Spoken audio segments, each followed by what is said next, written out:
Alright, welcome back to part 3, the final part of the Why Won't My Scooter Start series. Let's get it.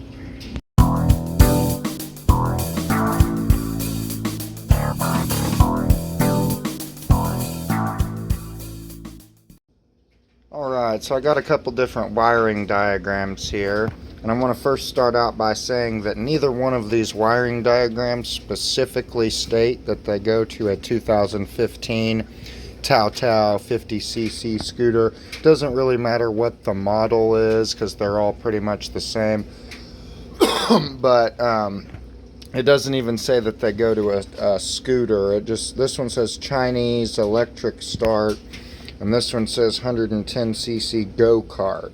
However, what I want to point out is that right here we've got a kill switch, which is over here going to be that red switch right there. Then we've got the actual ignition switch, which appears to have 3 wires coming off of it. Okay, that switch is going to be the yellow switch. Okay, from the ignition switch we have a wire that comes down to our starter solenoid, which is what we were looking at last time. One of these, where's it at? This wire comes out of the bottom of it right here. So we've got the green and yellow, I think it is. And then, yeah, green and yellow. That won't focus, but you can kind of see it there. Green and yellow and red and yellow. So, according to this diagram, the one that comes off the ignition switch just goes straight to the solenoid. Then the opposite small gauge wire goes to ground. Then these are going to be our thicker gauge battery cables. One coming off the battery, going straight to the solenoid, and then the other one goes to the starter. So that's the same thing we're seeing here. We got this one that goes straight to the battery, and the other one that goes down here to the starter. Okay, so now if we move over to our other wiring diagram, it's a little bit different, and it's only because the key being turned is the same as pushing the button on this one. So we've got one wire that comes off the switch going to the starter button. Okay, never mind. You don't turn the key. You just have to turn it to the on position, then press the button. So we got one wire coming off the button going to the solenoid. The other small wire goes straight to ground. Then we've got our 2 larger gauge battery wires. So even though they're a little bit different, they're still essentially the same. And what this shows is basically that these solenoids are going to pretty much be the same. There's this one, the same as like a relay. You've got a small circuit on one side. When it becomes energized, it's either going to push or pull a magnet, and that magnet inside is going to create it's going to close the circuit for the battery to starter circuit here. So what we were having the issue of was an intermittent no start unless I kind of shook the scooter side to side. So what I want to do now is go ahead and check for ground, make sure we have a good ground on the small circuit of the solenoid, and then I also want to check for good continuity between the ignition switch and the solenoid. So I'm going to go ahead and do those 2 things next. Alright, so I got you set up on the tripod there, and I've already gone ahead and done these tests, but I'm going to go ahead and film them right now. I did actually go ahead and diagnose the issue, so you should be able to see it. There's a connector right here on the left and another connector on the right. The connector on the right, believe it or not, is actually the one from the starter solenoid. So the one on the left is the one to the harness, which is the one we're going to want to be testing. So I'm going to go ahead and turn my meter on here, and we are going to be set to continuity test. So we're going to be listening for a beep here, and I already did determine that on my scooter it's the green and yellow wire that is the ground. Since these are Chinese, a lot of the ground wires are actually going to be green. Green is for earth. So now we're going to just go ahead and touch this to the block. And you hear that beep, hopefully. And you can see a reading there that's showing some resistance. So we do have a solid, good ground circuit there. So now we're going to go ahead and put it on a 2-volt scale, and we're going to check for voltage here. Okay. And I don't know why that's not zeroing out. It's kind of weird.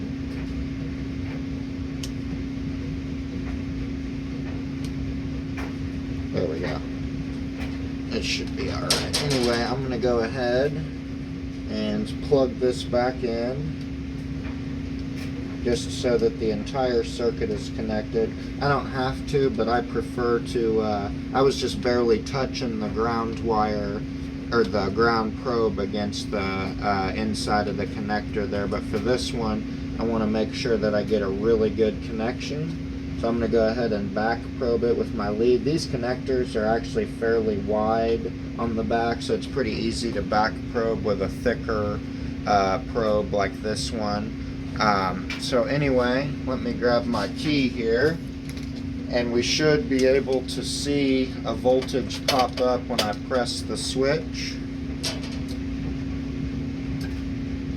Okay, we'll go up to the 20-volt scale here. You can see that I'm getting voltage there.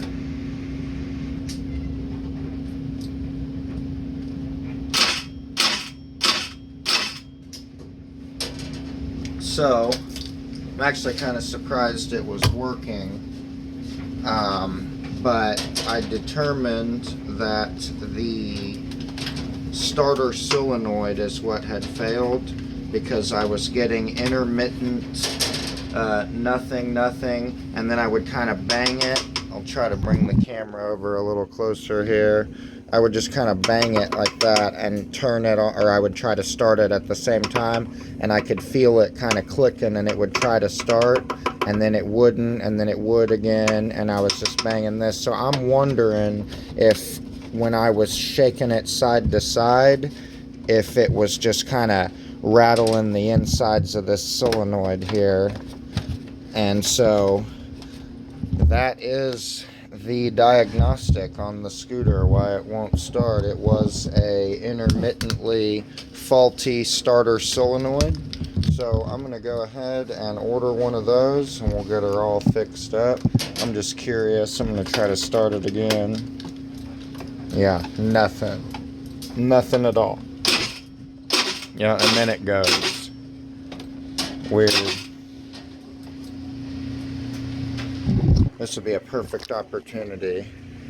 I'm going to put this back right here for a second. Hopefully you can see it. I'm going to take this out.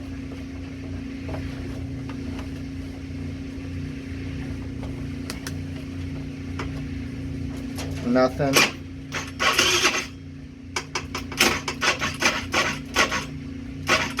Yeah, I can actually feel it working in my hand if you just kind of give it a little tap there. So I think something inside of it's getting stuck. It's not able to move properly. So that part is honestly only like $10 maybe.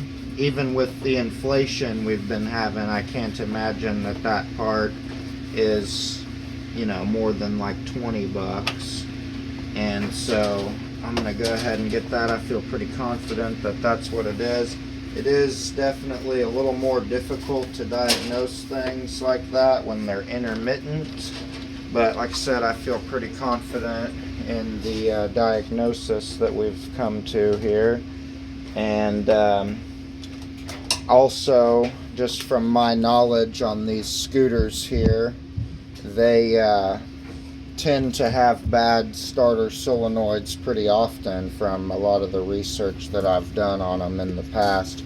When I first bought this thing, I didn't know a damn thing about it, and I learned everything I know about it just from YouTube videos and working on it. So we'll go ahead and get a starter solenoid. I may or may not film the replacement of that. I guess it just kind of depends on how many views this little 3-part series gets. If you guys are interested in seeing that.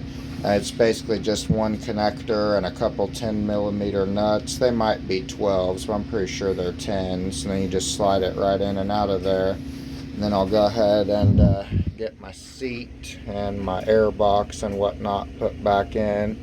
And of course all my emergency stuff that I keep in the scooter. Extra belt, some carburetor cleaner. I just pour it straight in the gas tank. Some water in case I'm dying of thirst or in case something catches on fire. Some brake cleaner to use as starter fluid, and I think I got like screwdrivers, wrenches, and whatnot in here. Some gloves. If you're going to ride a motorcycle or anything like that, something like this even, I would highly recommend having some kind of emergency kit with you, if you will. And that was our 3-part series on diagnosing why the scooter won't start. Just turns out to be a bad starter solenoid, and pretty much the same kind of thing as on a car. That's usually what fails on them. Just a slightly different diagnostic path because it's a different vehicle. Just one of those things where you better test and don't guess. Better make sure you're replacing the right part and understand the system that you're working on before you go ahead and replace any parts. Go ahead and like, comment, and subscribe, and I'll see you next time.